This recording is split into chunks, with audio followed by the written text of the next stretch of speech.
आज मैं आपको सुनाने जा रही हूँ एक कहानी और इस कहानी की शीर्षक है बुढ़िया की भतीजे की शादी। तो चलिए शुरू करते हैं। एक गांव में एक बुढ़िया रहती थी। उसे अच्छे अच्छे और रंगीन कपड़े पहनने बहुत अच्छे लगते थे। बुढ़िया के मोहल्ले में एक औरत रहती थी जिसका नाम था गुलबिया। गुलबिया को बाजार जाना है, किसी ने बुढ़िया को बताया। यह बात बुढ़िया को मालूम हो गई कि गुलबिया बाजार जा रही है, तो बुढ़िया ने उसके पीछे पड़ गई कि मेरे लिए एक अच्छी सी साड़ी ला दो।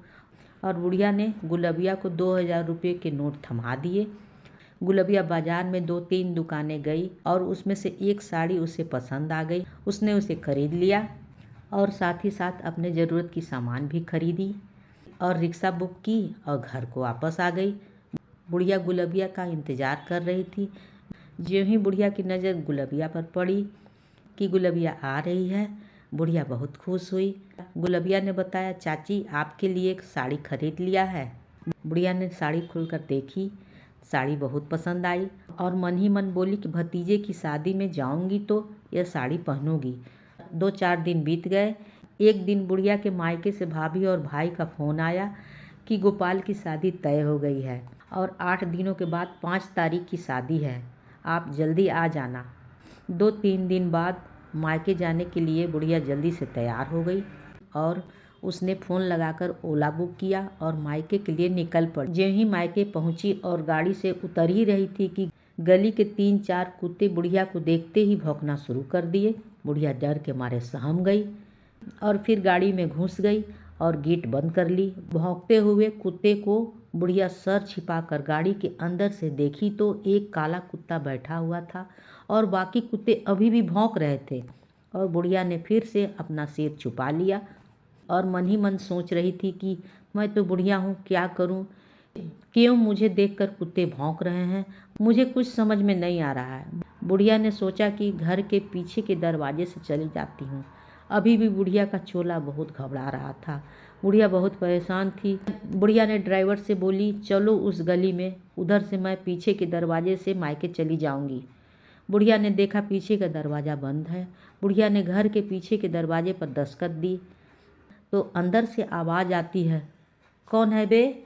बुढ़िया बोली, मैं हूँ रे, दरवाज़ा खोलो। फिर आवाज़ आई, मैं कौन हूँ, तुम अपना नाम बताओ। बुढ़िया ने अपना नाम बताकर बोली कि मैं इंजोरिया हूँ, मेरा नाम इंजोरिया है, मैं इंजोरिया बोल रही हूँ। बुढ़िया ने बोला, दरवाज़ा खोलो। तो अंदर से आवाज़ आई, अभी इधर तो अंधेरिया है, तुम आगे के दरवाजे से अंदर आ जाओ। बुढ़िया बहुत परेशान थी और बोली, आगे के दरवाजे पर तो कुत्ते भौंक रहे हैं और अब ढोल बाजे भी बजना शुरू हो गए हैं। अगर मैं उधर फिर जाऊंगी और कोई कुत्ता मुझे देख लिया तो मेरी खैर नहीं, क्योंकि सारे कुत्ते मुझे पहचान लेंगे और मुझे काटे बिना नहीं छोड़ेंगे। अगर कोई कुत्ता मुझे काट लेगा तो मुझे 14 सुई लगवाने पड़ेंगे। बुढ़िया बोली, ना बाबा, ना ना ना, मैं यहीं ठीक हूँ। बुढ़िया ने अपने भाई को फ़ोन किया तो किसी ने फ़ोन नहीं उठाया। ढोल बाजे की आवाज़ में सुनाई नहीं दे रही होगी। बुढ़िया पीछे के दरवाजे के बगल में वहाँ पर एक कोने में बैठ गई और उसे बैठे बैठे नींद आ गई।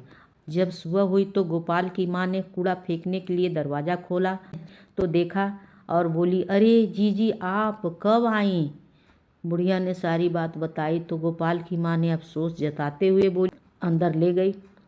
बुढ़िया ने नहा धोकर कुछ चाय नाश्ता किया और कुछ देर आराम किया। फिर उसके बाद मेहंदी लगवाई और आए हुए रिश्तेदारों से मिलकर बुढ़िया को बहुत खुशी मिली। शाम में संगीत और डांस में शामिल हुई। बुढ़िया ने ठुमके लगाकर खूब डांस की और उसने गीत भी गाया। अब उसे लग रहा था कि वह भतीजे की शादी में आई है और उसे बहुत अच्छा लग रहा था। यह सब बातें बुढ़िया सोच ही रही थी कि अचानक एक लड़का बाहर से दौड़ा दौड़ा आया और बोला कि एक औरत को कुत्ते ने दौड़ा कर काट लिया है और उसे सब लोग अस्पताल ले गए हैं। बुढ़िया ने यह बात सुनते ही इधर उधर देखने लगी और जल्दी से मेन दरवाज़ा बंद कर दी और सभी औरतें के बीच में बैठ गई ताकि कोई कुत्ता उसे देख न सके। तभी एक औरत बोली, ज़्यादा लाल पीला तड़क भड़क कपड़े नहीं पहननी चाहिए। लाल पीले तड़क भड़क कपड़े से बैल भैंस कुत्ते कभी भी किसी को दौड़ा सकते हैं और काट सकते हैं। उसी समय बुढ़िया ने सोचा, तभी मेरे पीछे कुत्ते भौंक रहे थे। अब असल बात समझ में आ गई और उसी दिन से फैसला किया कि अब वह तड़क भड़क ज़्यादा गाढ़ा लाल पीले कपड़े कभी नहीं पहनेगी। उस दिन उसने लाल रंग की साड़ी पहनी थी और उसी समय उतार कर दूसरी साड़ी पहन ली। और कल जो उसके साथ हुआ था उसने सभी लोगों को बताया। और अंत में सांस लेकर बुढ़िया बोली, बाप रे बाप, इतना बड़ा खतरा, मैं बच गई हूँ। इस कहानी की लेखिका है किरण जायसवाल। कहानी समाप्त होती है। कहानी अगर अच्छी लगे तो लाइक शेयर एंड सब्सक्राइब जरूर करिएगा।